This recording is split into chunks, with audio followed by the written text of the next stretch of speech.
What's up, Ultimate Ninjas? Here we are for week 4 of the competitive league. We are halfway home after this week, so let's jump right into it. Today's course is going to have a time limit of 2 minutes and 45 seconds. As usual, you need to bring your own liquid chalk. Again, I recommend that you put it on before the course and not during, because the time limit is going to be tight. You are allowed to have one person follow you on the run. Make sure you keep your mask on. As always, points-based course, so if you fall on an obstacle, you keep going until you finish the course or time runs out. So let's jump right into it. Your starting box is going to be right here in this green box, and your first obstacle is the striding steps. You will start on this green box and you will work your way through these steps using only the green. You are not allowed to use the blue, green only. There is no incidental contact with this obstacle, so even just a little toe touch on the ground will be enough to disqualify you for this obstacle. You use the green all the way through the rope to the black boxes, and you will dismount onto the red. This is a 2-point obstacle. You receive your first point when you touch step number 4, and you will get your final point when you reach the dismount. If you fall off these black boxes and touch the ground, you will not get your dismount point. From here, you will move on to the next obstacle, crossbar.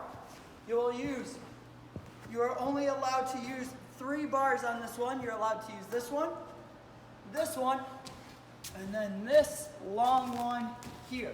Those are the only bars you can use on this obstacle.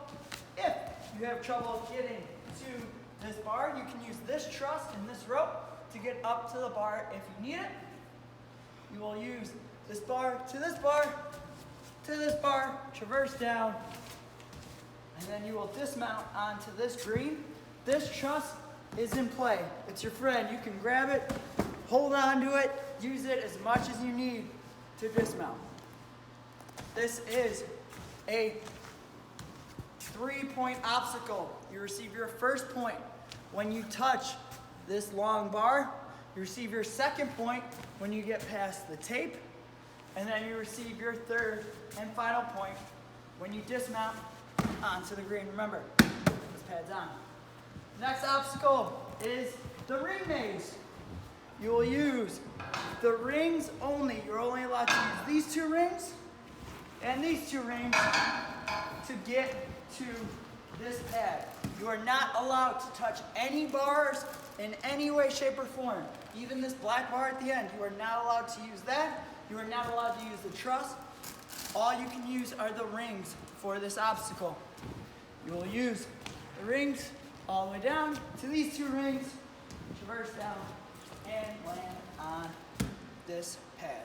This is a 2-point obstacle. You receive your first point when you touch either of these 2 rings, and you receive your second point when you dismount onto this pad here. From there, you will come up and over onto the blue, because if you fall back onto the red, you lose your dismount point. You will come around. You will come over to your next obstacle, a zig, a zag, then a rope. You will climb up this parkour step. You will use this ring, and this rope to get to this dismount. On this dismount, you are not allowed to touch any of the blue floor. If you touch the blue floor, you will lose your dismount point. Parents, don't worry. This is all going to be padded on Friday night. We just didn't put pads down for demonstration purposes, but there will be pads. Your kids will be safe.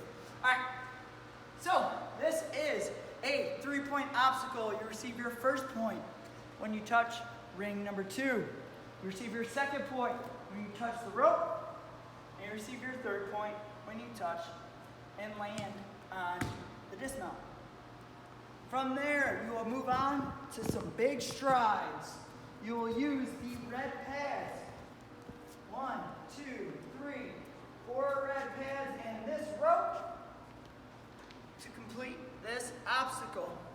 This is another no incidental contact obstacle. So no incidental contact with the blue at all.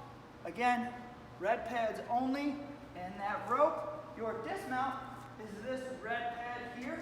It is a steady dismount. You have to stay on the dismount pad. If you come onto the blue, you will lose your dismount because that is your starting platform for the next obstacle. This is a 4-point obstacle. You receive your first point when you touch this step.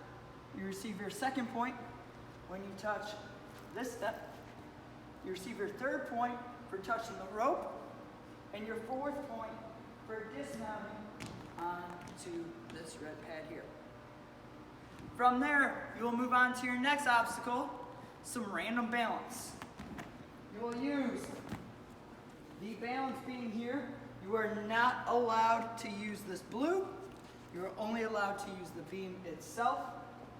Then you will use the black pipe here. You are not allowed to use the green. And then we have the slack line. You are not allowed to use this black or this black. This black that's on top here, that's okay. It's on the blue, so it's kind of hard to not put your foot here. That is okay. Same thing over here. You're allowed to use your foot right here, but not on any other black around it. This pad right here is so you don't skip my obstacle and just move on to the next one.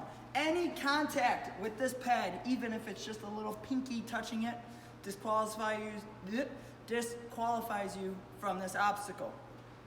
So, this is a 3-point obstacle. You receive your first point for touching the black pipe. You receive your second point for touching the slack line, and you receive your third and final point for dismounting onto the trampoline.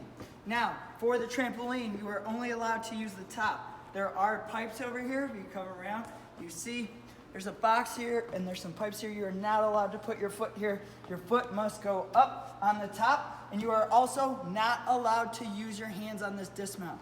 You cannot use your hands on the trampoline to dismount. If you do, you lose your dismount point. All right? From there, you will go on to your next obstacle, a long journey. This one, I would recommend taking a little bit of rest because it is a long obstacle, but hey, it's your course run, so do what you want to do. You're gonna start here on this trampoline. You're gonna cat grab the rock wall. If you can reach out and grab, that's okay too, or you can jump and cat grab. However you get to the rock wall is fine. You can use anything you see on the rock wall here. You will use the rock wall to the ring to get to the next section, to the ring to get to the next section, and then you will move on from the rock wall onto the flying squirrel. You will jump up to the flying squirrel, say flying squirrel, to the UFO, and finally dismount onto this blue box. All right?